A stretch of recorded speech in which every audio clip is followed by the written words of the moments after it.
आप सभी के लिए बहुत बड़ी खुशखबरी है कि जितने भी बच्चे क्लास 10वीं में हैं और 17 मार्च को सामाजिक विज्ञान के पेपर देने जा रहे हैं राजस्थान बोर्ड के, तो बच्चों यह वीडियो आप समय निकाल करके एक बार शुरू से लेकर के अंत तक जरूर देखे जाए, क्योंकि प्यारे बच्चों जो भी आपका राजस्थान बोर्ड का पेपर है वो बच्चों आपका लीक हो चुका है, वो आउट हो चुका है बोर्ड के थ्रू से। बच्चों वीडियो को शुरू से लेकर के अंत तक देखना है। बच्चों वीडियो कभी भी डिलीट हो सकती है, तो वीडियो को अपने दोस्तों के साथ शेयर कर दीजिए। अगर मेरी बात आपको अच्छी लग रही है, वीडियो अच्छी लगी तो वीडियो को लाइक कर दीजिए एक छोटा सा, और चैनल पर नए हो तो चैनल को सब्सक्राइब करके बेल आइकन को जरूर ऑन कर देना है। और देखते हैं सबसे पहले कि आपको पहले पहचानना है कि किस तरह से कि बच्चों बोर्ड का जो पेपर है यानी कि सामाजिक विज्ञान का पेपर है कि ओरिजिनल है। आपको बच्चों राइट साइड में आपको एक बुकलेट क्वेश्चन बुकलेट नंबर दिया जाएगा, उसके बाद लेफ्ट साइड में आपको क्यूआर कोड, दो चीज से पहचान करनी है। बीच में आपको रोल नंबर भरना है और उसके बाद जो आपका सब्जेक्ट कोड होने वाला है 08 और सोशल साइंस।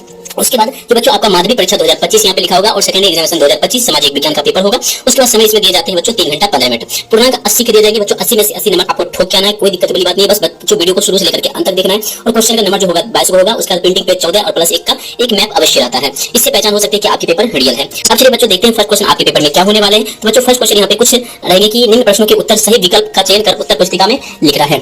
देखना है फर्स्ट क्वेश्चन यहाँ पे क्या है कि जब फ्रांस सीखता है तो बाकी यूरोप को सर्दी जुकाम हो जाता है। यह टिप्पणी किसने दी थी? तो बच्चों किसने दी थी? तो क्रिस्टियन मेटरनिक ने दी थी। राइट आंसर आपका यहाँ पे हो जाएगा 100 नंबर, यानी कि ऑप्शन नंबर सी आपका यहाँ पे सही उत्तर हो जाएगा। अगला प्रश्न को देखना है विश्वव्यापी आर्थिक मंदी शुरुआत कब हुई थी? शुरुआत हुई थी 1928 में, और मुख्य रूप से जो आगमन हुई थी इसका शुरुआत जो 1929 में से चालू हो गई थी, यानी कि विश्वव्यापी आर्थिक संकट जो हुआ था पूरे विश्व में।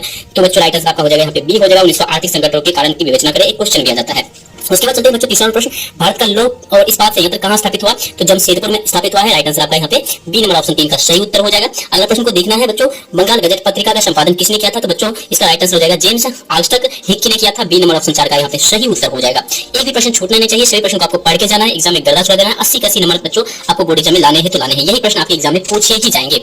बच्चों अगला प्रश्न को देखना है विश्व में सर्वप्रथम मुद्रण की तकनीकी चीन से प्रारंभ हुई थी, यानी चीन में विकसित हुई थी। राइट आंसर आपका 5 का ए नंबर ऑप्शन यहाँ पे सही उत्तर हो जाएगा। अगला प्रश्न को देखना है इनमें से किस राज्य में मरुस्थलीय मृदा मुख्य रूप से पाई जाती है? राजस्थान हो जाएगा। राइट आंसर आपका ए हो जाएगा। अगला प्रश्न को देखना है प्रोजेक्ट टाइगर की शुरुआत 1973 ईस्वी में हुई थी। सही ऑप्शन आपका हो जाएगा 7 का बी नंबर ऑप्शन यहाँ पे सही उत्तर हो जाएगा। और बच्चों जिन बच्चों का इसका पीडीएफ चाहिए बच्चों ये हमारा व्हाट्सएप नंबर है, इस पे आप कांटेक्ट करके आप अपना पीडीएफ भी ले सकते हो। चलिए बढ़ते हैं अगले प्रश्न की तरफ। अगला प्रश्न आपका क्या है? 8वां नंबर प्रश्न, एल्युमिनियम प्रगलन उद्योग में निम्न में से किस कच्चे माल का रूप का प्रयोग किया जाता है? बच्चों राइट आंसर आपका हो जाएगा चूना पत्थर हो जाएगा। अगला प्रश्न को देखना है परिवहन का सबसे सस्ता साधन सड़क परिवहन, जिसको रोड ट्रांसपोर्ट करते हैं, means of transport is equal to यानी called road transport. Right answer आपका ए हो जाएगा। अगला प्रश्न को देखते हैं श्रीलंका स्वतंत्र कब हुआ था? तो 4 फरवरी 1948 ईस्वी को हुआ था। सही ऑप्शन आपका 10 का ए नंबर ऑप्शन यहाँ पे सही उत्तर हो जाएगा। अगला प्रश्न को देखना है। अगला प्रश्न क्या है केंद्र एवं राज्यों के मध्य विधायी अधिकारों को कितने हिस्सों में बांटा गया है? कुल मिलाकर के 3 हिस्सों में बांटा गया है। राइट आंसर आपका 11 का बी नंबर ऑप्शन यहाँ पे सही उत्तर हो जाएगा। अगला प्रश्न को देखना है धर्म को कभी भी राजनीति से अलग नहीं किया जा सकता, महात्मा गांधी ने कहे थे। सही ऑप्शन आपका 12 का ए नंबर ऑप्शन करेक्ट आंसर हो जाएगा। अगला प्रश्न को देखना है भारत में कौन सी दलीय व्यवस्था है? भारत में क्या है? एक बहुदलीय व्यवस्था है, मल्टी पार्टी है। राइट आंसर आपका यहाँ पे D number option correct answer हो जाएगा। अगला प्रश्न को देखना है उस प्रक्रिया को क्या कहते हैं जिसमें लोकतंत्र के निर्णय कायदे कानून के अनुसार लिए जाते हैं? बच्चों इसको कहेंगे तानाशाही प्रक्रिया। सही ऑप्शन 14 का आपका बी नंबर ऑप्शन सही उत्तर हो जाएगा। 15वां प्रश्न को देखते हैं ग्रामीण क्षेत्र में कर्ज की आवश्यकता मुख्यतः फसलों उद्योगों के लिए ली जाती है। सही ऑप्शन आपका 15 का B number option correct answer हो जाएगा।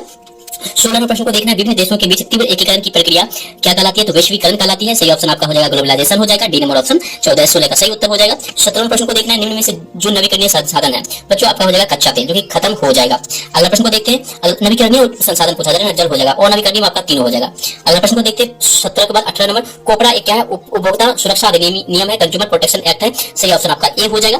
अब चलिए रिक्त स्थानों की पूर्ति करें। इसमें बताना है बच्चों कि इसमें आपको पढ़ के जाना है कि 1834 में प्रसाद पहल पर डैश नामक एक शुल्क संघ स्थापित किया गया था। बच्चों राइट आंसर आपका हो जाएगा जॉल वेरिन। बच्चों पढ़ लेना है, स्क्रीनशॉट कर लेना। जॉल वेरिन नाम एक शुल्क संघ की स्थापना किया गया था 1834 ईस्वी में। उसके बाद डैश भारत की मुख्य खाद्यान्न फसल है, तो भारत और चावल और गेहूं हो जाएगा, चावल और गेहूं। उसके बाद जानते हैं वायु परिवहन राष्ट्रीयकरण सबसे पहले 1953 ईस्वी में प्रारंभ किया गया था। इसकी शॉर्ट करते जाना है, पढ़ते जाना है। उसके बाद लोकतंत्र के शासन में अंतिम शक्ति की जनता के हाथ में होती है। राइट आंसर आपका हो जाएगा जनता। किस देश के भीतर किसी विशेष वर्ष में उत्पादित सभी वस्तुओं और सेवाओं का मूल्य जीडीपी कहलाता है, ग्रॉस डोमेस्टिक प्रोडक्ट कहलाता है। राइट आंसर आपका जीडीपी हो जाएगा। उसके बाद एक साथ बहुत सारे देशों में व्यवसाय करने वाले बहुराष्ट्र निगम कहलाता है, बहुराष्ट्र निगम कहलाता है। सही ऑप्शन आपका हो जाएगा बहुराष्ट्र सही आंसर।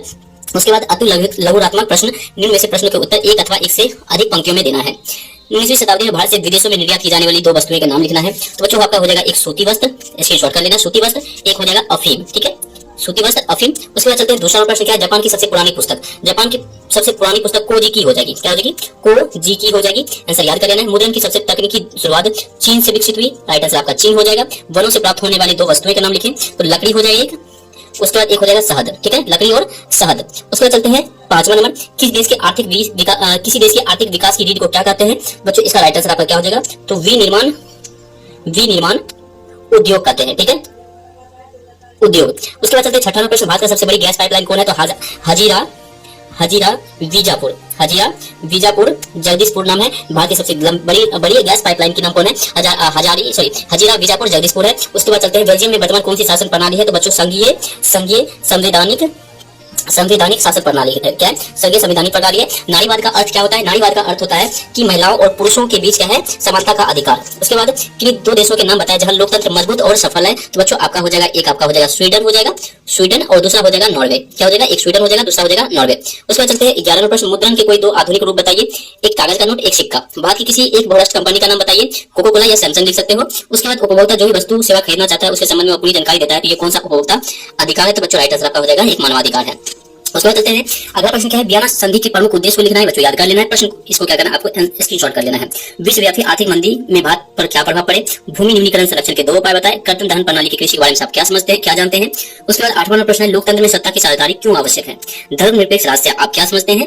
10वां प्रश्न है, आर्थिक विकास क्या है? इकोनॉमी डेवलपमेंट, प्रति व्यक्ति आय और राष्ट्रीय आय से आप क्या समझते हैं? संगठित और असंगठित क्षेत्र में कोई दो अंतर बताना है। और तृतीय क्षेत्र को सेवा क्षेत्र भी कहा जाता है, क्यों कहा जाता है? उसके बाद 13वां प्रश्न है, भारत सरकार द्वारा विदेशी व्यापार पर अवरोध लगाने के किन्हीं दो कारणों का उल्लेख करना। बच्चों एग्जाम में सारा प्रश्न आएगा, कोई दिक्कत टेंशन नहीं लेना है। उसके बाद 19वीं शताब्दी में भारतीय सूत्रित वस्त्र का पतन होने लगा, व्याख्या कीजिए किन्हीं 100 शब्द में। प्रथम विश्व और उनके बाद भारत में औद्योगिक विकास को कैसे बढ़ावा मिला। उसके बाद चलते हैं, बाढ़ से बचाव के किन्हीं 3 सुरक्षा उपाय सुझाइए। और वर्षा जल संग्रह किसे कहते हैं? वर्षा जल संग्रह के 2 उद्देश्य को लिखना है। संघीय व्यवस्था के किन्हीं 4 विशेषताओं का उल्लेख करना है। संघवाद क्या है? भारत में संघवाद का रूप कैसा है? और बैंक द्वारा मुद्रा निरपेक्ष स्वीकार करना उनके सबसे महत्वपूर्ण कारण व्याख्या करने 17वां प्रश्न है। उसके बाद चलते हैं कि असहयोग आंदोलन के दौरान शहरों की गतिविधि का वर्णन करना है आपको, जिसमें कि आपको 250 शब्दों में लिखना है, 4 नंबर का पूछा जाएगा इसमें। उसके बाद चलते हैं, फिर राजनीतिक दल क्या है? भारत में राजनीतिक दलों के सुधार के लिए क्या प्रयत्न किए गए हैं? या फिर आपको प्रश्न इसमें एक मानचित्र में बताना है कि भारत में मानचित्र में निम्नलिखित में भारत के मानचित्र बनाना है, आपको मानचित्र दिया जाएगा, उसमें से आपको अजमेर, गया, दुर्ग और नल्लोर को दर्शाना है, अंकित करना है कि बच्चों ये कहाँ है। इतना ही प्रश्न करके आपका 1 से लेकर के टोटल आपका लगभग 20 प्रश्न का उत्तर समाप्त होता है, और ये प्रश्न आपके एग्जाम में पूछे भी जाएंगे। वीडियो बच्चों आपको अच्छी लगी तो वीडियो को एक बार लाइक कर दीजिए, दोस्तों के साथ शेयर कर दीजिए, और बच्चों एक बार चैनल पर नए हो तो चैनल को सब्सक्राइब करके बेल आइकन को जरूर ऑन कर दीजिए। मिलते हैं फिर बच्चों नेक्स्ट वीडियो को लेकर, तब तक के लिए जय हिंद, जय भारत, टेक केयर।